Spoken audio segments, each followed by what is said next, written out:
So,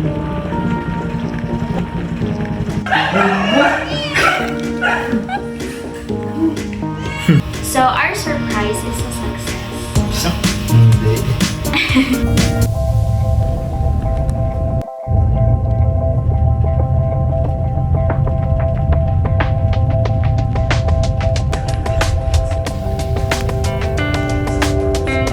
So ayun guys, chinat ko na siya kasi during this time, hindi ko makontak si Papa and wala daw siya sa bahay. So walang susundo sa akin. Kaya kung hindi ko sasabihin sa kanya, hindi talaga ako makakauwi sa bahay namin at hindi ko pa alam ang mangyayari. Kasi nga walang tao dun sa bababaan ko. Kaya yun, hindi na tuloy surprise yung pag-uwi ko kasi nalaman niya na agad.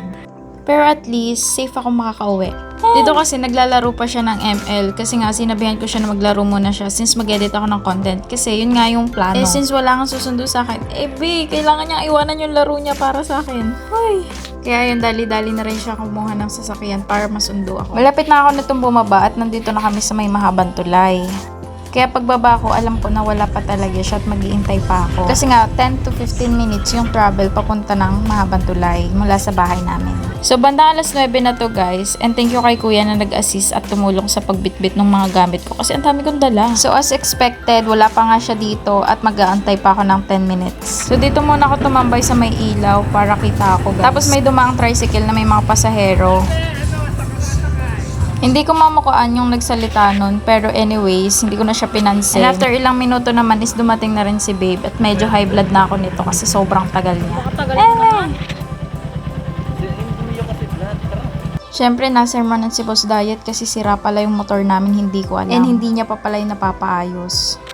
And ayun guys, umuwi na kami. May jet lag pa ako sa biyahe. And good morning guys, this is the next day and it's our monthsary today. It's March 1. Hi guys! So nakatulog ako kanina pagkagaling namin ng bayan.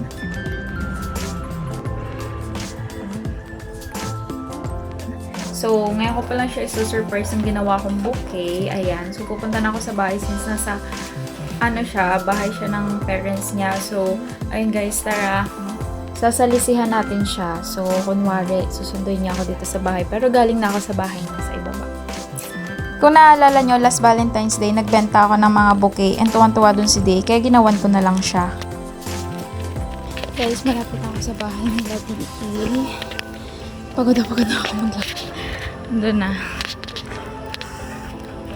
Kaya natin mo guys, go!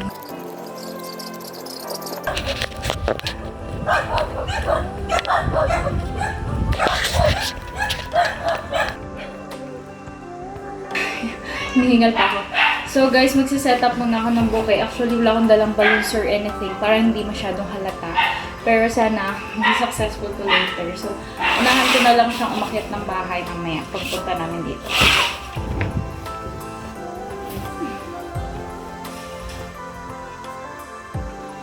So, iwanan ko na yan siya dyan. Kasi itong love letter natin. Kasi may nakita akong fairy lights doon sa kwarto nila Kat. So, ilalagay ko na lang siya dito. Ayan. Mas better siya tingnan, guys. So, hinirap ko muna yung fairy lights sa kwarto nila Kat. And, ayun lang, guys. So, mamaya ako nabubuhayin. Patayin muna natin kasi baka malobat. Ayan. So, ayun nga, guys. Pabalik na ako ng bahay. And, para hindi halata na galing na ako dito. So, mamaya ako nabubuhayin yung fairy lights na nilagay ko. Kasi, ay malolobat agad. So, ayun guys, see you later. Oh my God. Kakarating-rating ko lang guys ng bahay. And, nag-chat na si DA na papunta na siya dito. So, sakto lang yung punta ko. Grabe, hingal na hingal ako. Pero kailangan din niya mahalata na hinihingal ako kasi magtataka yun sa kagaling, ganon. So, ayun guys, balita ko kay later. Since mahilig naman ako mag-video, hindi niya nahalata na may something ako. Pero nung nagkukwentuhan na kami, na-realize niya na, kaya ka pala nag-video kanina, ganon. So, nakarating na nga kami sa bahay. And hindi ko agad nabuhay yung ilaw ng fairy lights na wala din sa isip ko.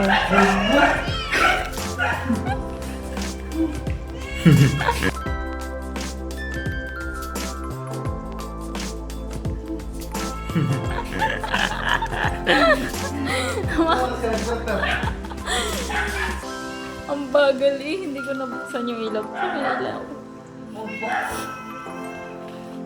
Walit ka. Kailan ka nagganto? Nung ako yung tinanong ko kung nasaan? Oo. Nung ako nagpalaya sa ako lang saglit. Nung tumawag ka, dali-dali ako nagpaibaba.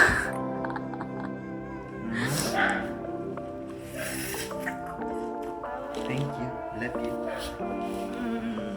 Ang dami ng pera na to. Ayan.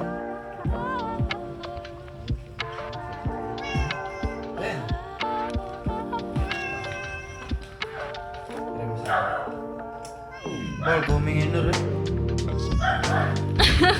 Kadamot.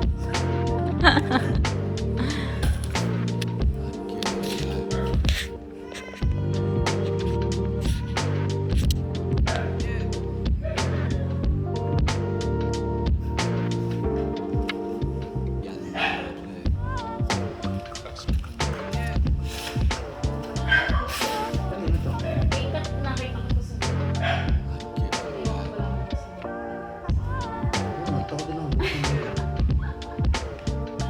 Wala ako, hingal na hingal. Kakadating ko lang nung dumating ka. Alam mo si Jay? Hindi. Nakita lang ako ng mga mga nagbibili.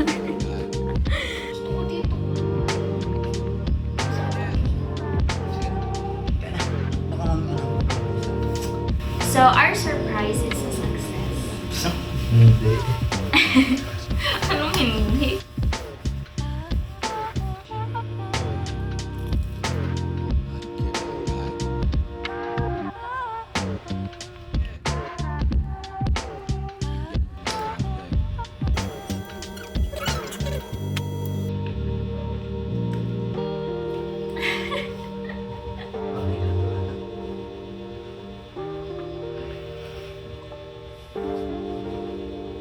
Ikaw ba nakakaroon? Ano? Kaya na yung loob niya. Ano?